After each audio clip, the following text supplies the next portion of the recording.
Hello again, Steve and Lori Carmichael. Lori's going to be my wonderful camera woman today, and what we're going to try to do is help you with the Air and Surface Pro Plus. That's the unit that you can engage ozone in, and we're going to help you protect your investment by giving you a few maintenance tips, okay? So what you need to know is in your manual, and one of the things that comes in that manual plastic bag is a little screwdriver. But the factory tightness, I'm going to show you. We're going to use a Phillips and a flathead, and I'll show you why in a minute, and even a little pair of pliers. So first thing you want to make sure of, and some people are missing this, is when you put your unit together, make sure that this cord plugs into the box nice and firm, okay? Make sure you got electricity to your socket, plug it in, and then you see on the back here, I'm going to plug it in right there, okay? So we'll plug that in, get a little beep. Now we know we got electricity to the unit. Comes on the front. We turn on the power. And you can see here why we're going to show you the cleaning, because our light is blinking. This is the one we've used in our home since last November. So when it comes on, we're going to engage a little bit of ozone. And then if you want to ramp it up and have more, 1,000, 2,000, 3,000, okay? And then this button over here is simply your fan speed. So it's very quiet there, and quite frankly, it's pretty quiet on fan speed 5. So this tells you your ionizer is working, your bipolar ionization to get contaminants out of the air. You can see your cell is working, and you can see the blinking light. And we'll show you when we get done here, if I remember, how to make that blinking light go away, okay? So we're gonna turn it off and do maintenance. So we're gonna make sure to unplug it. I'll spin this around. You just got a couple little spring-loaded springs there. This pops out. Occasionally, you might need to vac and or clean this. But you can see this has been running over 30 days in our home. No dogs, no kids. So it's pretty clean. There's a little tiny screw you can see here. It comes from the factory that way. You can leave it out if you like, but it's really there to hold this filter pack in place. So like if a kid popped this off, you know, and you were worried about somebody getting in there, then it holds it in place. So in or out doesn't affect the operation. This is your filter pack, and you should always be, if it doesn't need to be replaced, you should be able to hold it up to light and see light through it. And really only in the dirtiest of applications, you know, like in a gym or where there's dogs and things like that, you can get a lot more particulate matter on the back, a lot more fine dust that's going to clog that filter faster. But other than that, it's going to last a while. So you should be able to see light through it. Just use your fuzzy attachment, the brush, and just carefully suck off the hairs or whatever's on there. You can do that across the top. You can do it across the back, and you're kind of set to go a little further, all right? Now, I've taken a few things out. You'll need a flathead screw to get these thumb screws started the first time. After that, just tighten them back up with your fingers. A little clip here, and I'm going to push down on the top of that electric clip. Pull it out, and then you can see this guy, he just rocks right on out. And then here's your purification plate. That has to do with ozone. You might see there's a metal band on top and on bottom. They have to be touching that plate, those wires. So it's a little easier if you push up on the top one or the bottom one in order to slide it out. All right, that's the purification plate.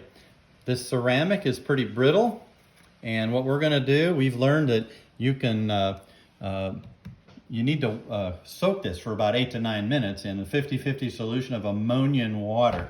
So you can make that solution up in a little dish, let it soak for about 8 to 9 minutes.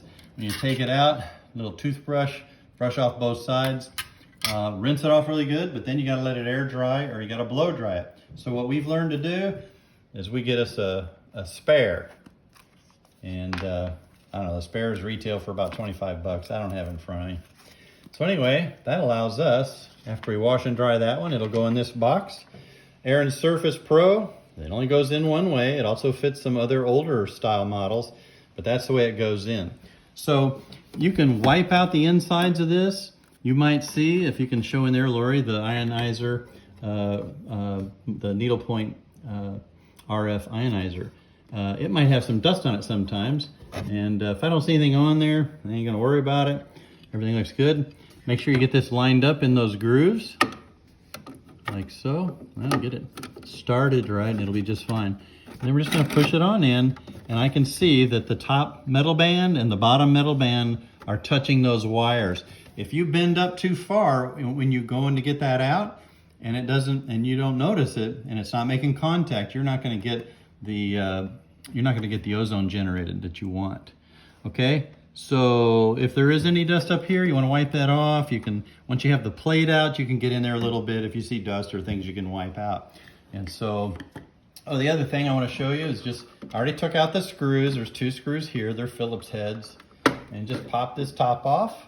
Okay, you might be able to see, you know, that's about 5 weeks or so of running. You can see those blades are a little dusty.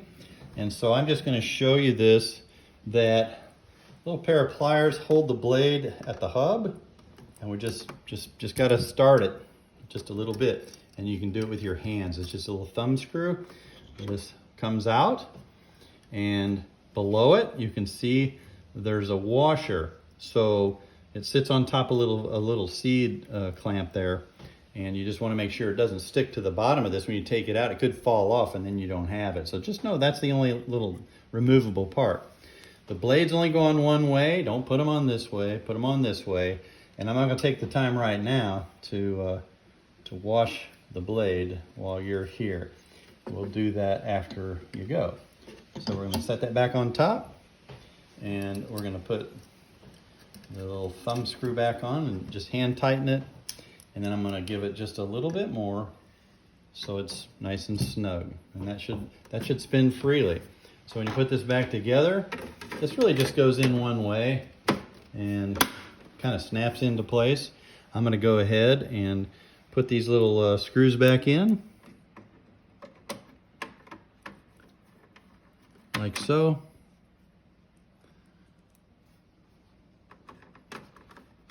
Like so. We'll put our cell back in. Kind of rocks in from the bottom over those threaded screws. Gonna plug that in until I hear it clip. There we go. We're gonna put these on, little thumb screws. And these don't need to be tightened with a, I'm just gonna turn this around. You know, I'm left-handed, but for some reason, I can thread things easier with my right hand. So just bear with me a second. We'll screw those in place.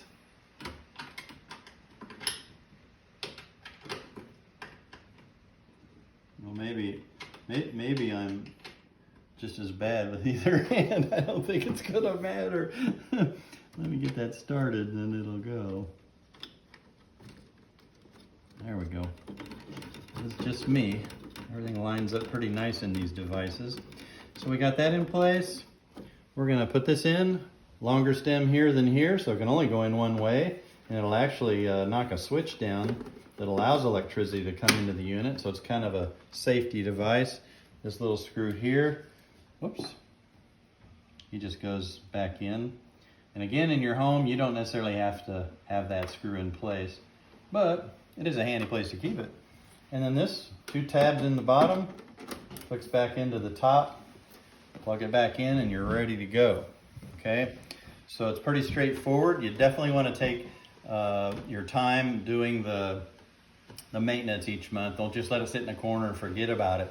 And then what you can do, you'll see on here, because when you turn this back on, your cleaning light's going to still be blinking.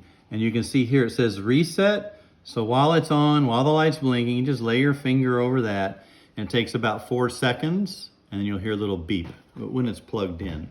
So anyway, we're always here to help. I hope this helps you see it once, kind of see it done once, and then it's pretty easy to just do it yourself. And again, most of that information is in the manual. So have a blessed day. Thank you, Lori, for taking the video, and reach out anytime if we can be of help. Okay? Bye now.